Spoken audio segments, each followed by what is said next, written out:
অতঃপর অপেক্ষার পালা শেষ করে বাংলাদেশের অন্তর্বর্তীকালীন সরকারের প্রধান উপদেষ্টা ডক্টর মোহাম্মদ ইউনূসের সঙ্গে ভারতের প্রধানমন্ত্রী নরেন্দ্র মোদীর এক বৈঠক হয়ে গেল থাইল্যান্ডের রাজধানী ব্যাংককের হোটেল শাংরিলাতে। 40 মিনিট ব্যাপ্তি এই বৈঠকে বিভিন্ন বিষয়গুলো গুরুত্বপূর্ণ বিষয়গুলো হচ্ছে বাংলাদেশ ভারত সম্পর্ককে এগিয়ে নিতে একসঙ্গে কাজ করতে চায় বাংলাদেশ।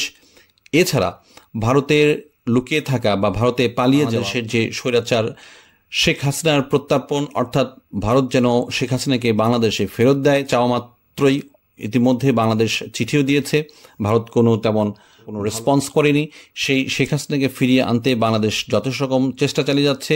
এছাড়া যতদিন পর্যন্ত শেখ হাসিনা ভারতে থাকে ততদিন পর্যন্ত শেখ হাসিনা যেন সেখান থেকে কোনো রকম কোনো বক্তব্য বাংলাদেশের কোনো সোশ্যাল মিডিয়াতে প্রচার হতে না পারে, কারণ এই সমস্ত কথাবার্তা বাংলাদেশে প্রচার হলে এখানে অনেক অস্থিতিশীল পরিবেশ তৈরি হচ্ছে।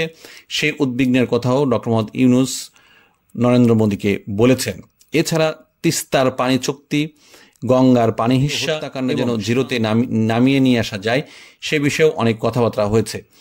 শুধু শ্রোতা, এই বৈঠকে একটা মজার জিনিস ঘটেছে, সেটা হচ্ছে ডক্টর মোহাম্মদ ইউনূস নরেন্দ্র মোদীকে একটি সুন্দর ছবি উপহার দিয়েছেন। বাধাই সেই ছবিতে দেখা যাচ্ছে 2015 সালের 3 জানুয়ারি ভারতের বাণিজ্যিক রাজধানী মুম্বাইতে একটি সম্মেলন হয়েছিল। সম্মেলনটি হচ্ছে 102তম ইন্ডিয়ান সায়েন্স কংগ্রেস। সেখানে দেখা যাচ্ছে নরেন্দ্র মোদী ডক্টর মোহাম্মদ ইউনূসকে একটি গোল্ড মেডেল পরিয়ে দিচ্ছেন। এই বৈঠক শেষে ডক্টর মোহাম্মদ ইউনূস এবং নরেন্দ্র মোদী দুইজনই নিজ নিজ এক্স হ্যান্ডেল বা সাবেক টুইটারে তাদের সুন্দর কথা বলেছেন এবং সুন্দর কথা, পজিটিভ কথা বলেছেন, যাতে করে দুই দেশের অধিবাসীরা অনেক আশা নিয়ে বেঁচে থাকার প্রত্যয় ব্যক্ত করেছেন।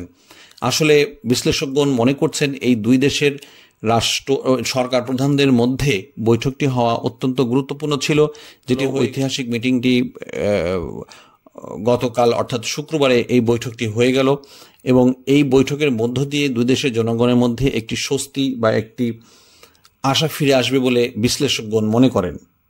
ডক্টর মোহাম্মদ ইউনূস বলেন, বাংলাদেশ ভারতের সঙ্গে সম্পর্ককে অত্যন্ত গুরুত্ব দেয়। আমাদের দুটি দেশের বন্ধুত্ব সুদৃঢ় ইতিহাস, ভৌগোলিক নৈকট্য এবং সাংস্কৃতিক সাদৃশ্যের উপর ভিত্তি করে গড়ে উঠেছে।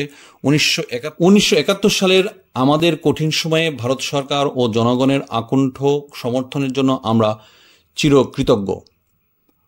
ঠিক একই সময়ে নরেন্দ্র মোদী বলেন, ঢাকা দিল্লি সম্পর্ক খারাপ হয় এমন কোন হবে এবং নরেন্দ্র মোদী আশা প্রকাশ করেন ভবিষ্যতে ভারত এমন এক গণতান্ত্রিক অন্তর্ভুক্তিমূলক স্থিতিশীল বাংলাদেশ দেখতে চায় যেখানে নির্বাচনের একটি ভূমিকা রয়েছে।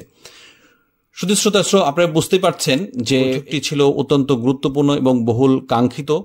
ইতিমধ্যে বাংলাদেশের 5ই অগাস্টের সময় শেখ হাসিনা যখন পালিয়ে যায় তখন বাংলাদেশের অবস্থা খুবই ভোলাটাইল ছিল। তার বাংলাদেশের সঙ্গে ক্রমাগতই ভারতের সম্পর্ক বিভিন্ন বিষয়কে কেন্দ্র করে অনেক উঠানামা করেছে। এর মধ্য দিয়ে এর আগে ডক্টর মোহাম্মদ ইউনূস চীন সফর করেছেন এবং চীন থেকে তাকে ব্যাপক পরিমাণ সম্মান দেখানো হয়েছে। সেখানে 50 বাংলাদেশের নদীর উপর নদী ব্যবস্থাপনার উপর একটি প্রস্তাব চাওয়া হয়েছে। এছাড়া টেকনোলজি সহ বিভিন্ন বিষয়ে চীনের সঙ্গে দ্বিপাক্ষিক সম্পর্ক উন্নয়নের জন্য ব্যাপক ধরনের আলোচনা করা হয়েছে এবং অনেক ফলপ্রসূ হয়েছে। এই বৈঠকটিকে অবশ্যই ইন্ডিয়ান যারা বিশ্লেষক বা রাজনীতিবিদ এই বৈঠকটিকে তারা অবশ্যই বিভিন্ন আঙ্গিকে তারা অনেক গুরুত্ব সহকারে দেখেছেন এবং ভারত সরকার কখনোই চায়নি যে এই ধরনের একটা বৈঠক বাংলাদেশের সঙ্গে চায়নার হোক। তারা এটাকে হয়তো বিশ্লেষকগণ মনে করছেন যে ভারত সরকার এটা ভালোভাবে নেবে কিনা। এই ধরনের নিউজ নিয়মিত পেতে আমাদের চ্যানেলটি এখনই সাবস্ক্রাইব করুন। ধন্যবাদ।